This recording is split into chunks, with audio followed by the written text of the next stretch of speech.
Welcome to Sarah's Storytime. My name is Sarah. For those of you who've watched my channel before, I'm back. And for those of you who are new, this is a new project. I'm going to be telling you stories of classic fairy tales. The first fairy tale that I'm going to start with is one of my favourites, mainly because I love baking. And it involves a gingerbread man. So if you're sitting comfortably, then I'll begin. Once upon a time, there was a baker who lived in a small village in the middle of the English countryside. Now, this baker was known throughout the village, not just because he baked all the rolls and all the loaves and everything else in the village, but because of his gingerbread. Now, the reason he was so well known for his gingerbread was because he only ever baked gingerbread when the wind was blowing from the west. And as everyone knows, when the wind is blowing from the west, it blows from fairyland. One day, the baker woke up early in the morning, about 5 o'clock. He closed his eyes and sniffed the air. The wind was blowing from the west, so quickly he got up. He he got himself ready, he went downstairs and he made the dough. Now, the wind that day was carrying a very unusual brand of fairyland magic. It was carrying an imp's magic. Now, imp's magic, obviously, is very tricksy. It doesn't always play by the rules. And so, when the wind blew in and blew through the dough and blew back out again, the magic it deposited didn't spread all the way throughout the dough, but concentrated itself on one particular part of it. In the meantime, the baker was trying to decide what type of gingerbread he was going to make. He thought, he came up with some ideas, but he didn't think it was quite right. And then it hit him. He would make gingerbread men. So he took his cutter and he took his dough and he rolled it all out and he stamped out the gingerbread men and he decorated them and then he put them in the oven and carried on with the rest of his baking. Fairly soon, a delicious smell rose from the oven. He checked to see how the gingerbread men were doing, and then, a few minutes later, he took them out to leave them to cool. Now, that particular bit of dough that had the imp's magic in was rather curious, because the imp's magic gave that bit of dough a little bit of sentience and again a little bit of humanity almost. And suddenly, when it got made into a gingerbread man, when it came out the oven, the gingerbread man came to life. And it sat up. It looked around.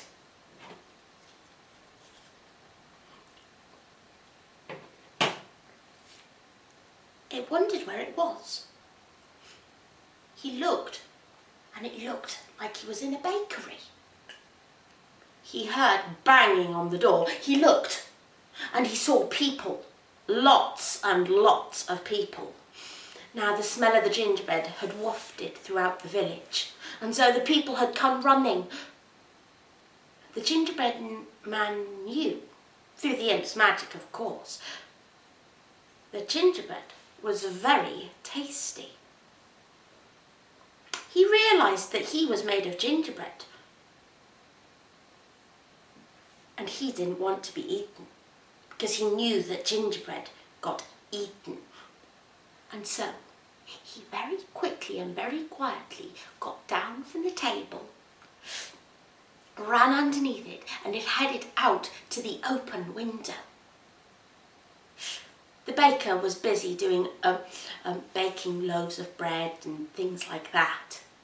And so, while the baker's back was turned, he very gently and nimbly climbed out the open window by means of the table, of a chair leg, the table, and the windowsill. He snuck out very quietly, and he thought he hadn't been noticed.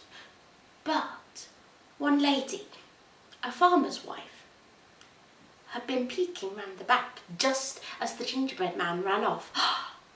She caught a whiff of the gingerbread and started to chase after him.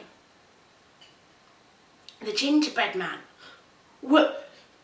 heard the sound of feet behind him. He looked, he saw the woman, and he started to run. The woman gave chase, but couldn't catch up with him.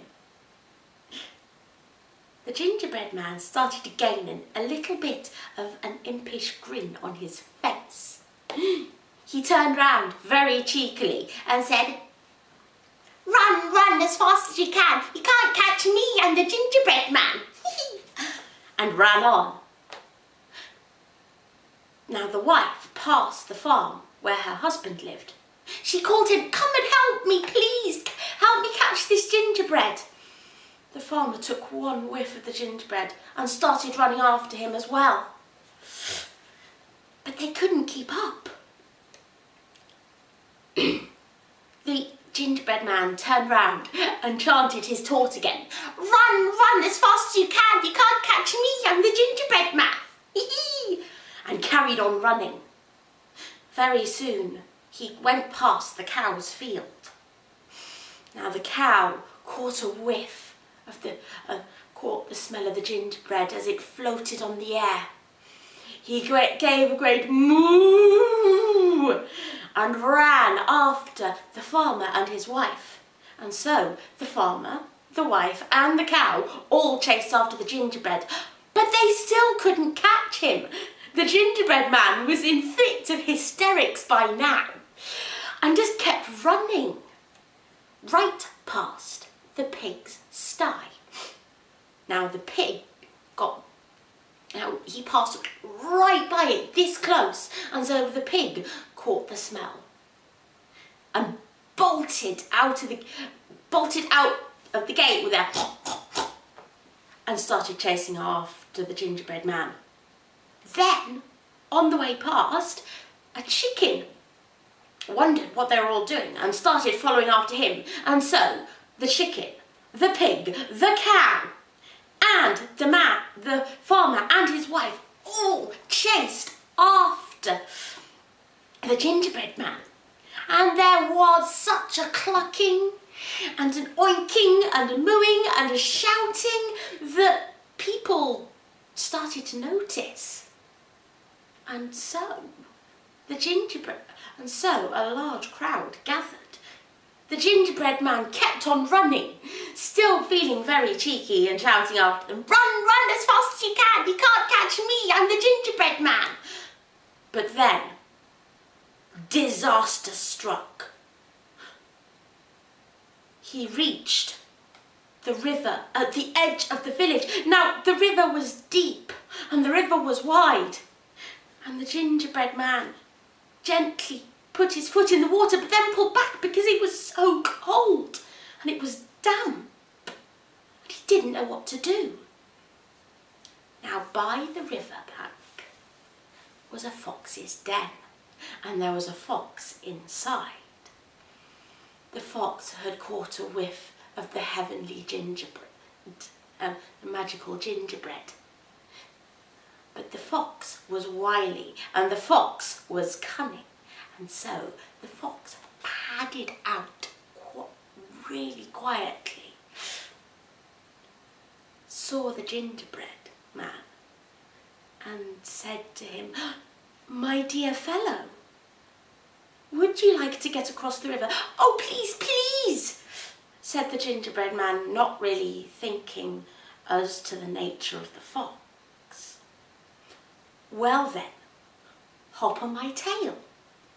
I'll carry you across." The gingerbread man, trusting the fox, hopped onto his tail. The fox started to pad, pad, pad very gently across the river. Then he got too deep for his tail, and so he began to put his plan into action. "Hop on my back, dear gingerbread man, you'll be safe there." The gingerbread man hopped onto the fox's back, and the fox carried on, splish, splash, splish, splash, splish, splash, as the river got deeper and deeper. Then there came a point where even his back was too low, and so the fox said, "Hop on to my head, dear gingerbread man, you'll be safe there."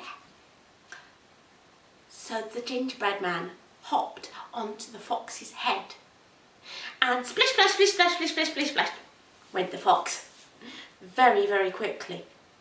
And then it got to the middle of the river, the deepest part of it. And so the final stage of the fox's plan was in place. "Hop onto my nose, dear gingerbread man, you'll be safe there." And so, with a leap and a bound, the gingerbread man hopped onto the fox's nose.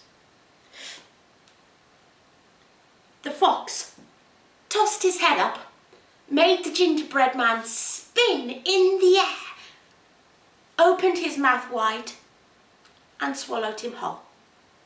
And that was the end of the gingerbread man.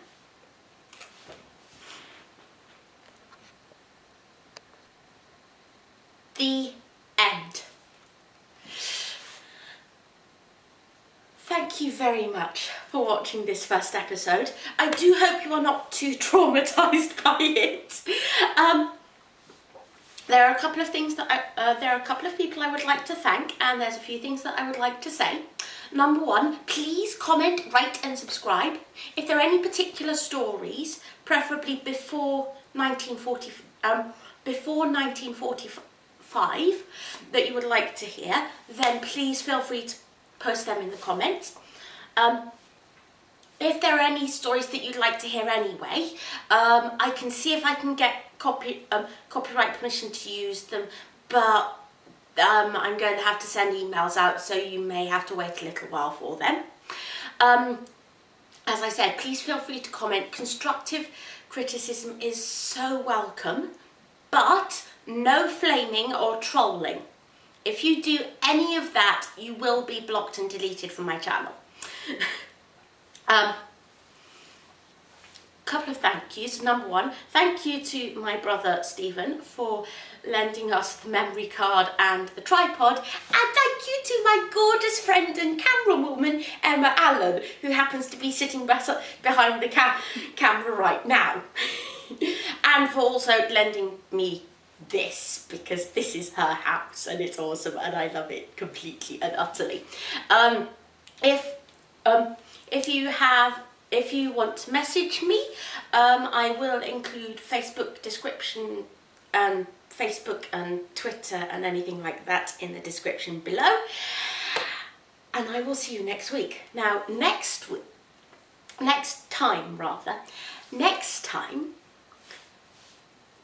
if you remember, I said that it was an imp's magic that made the gingerbread. Now, the next week story is going to be about an imp who played a very nasty trick, and I will leave you with that.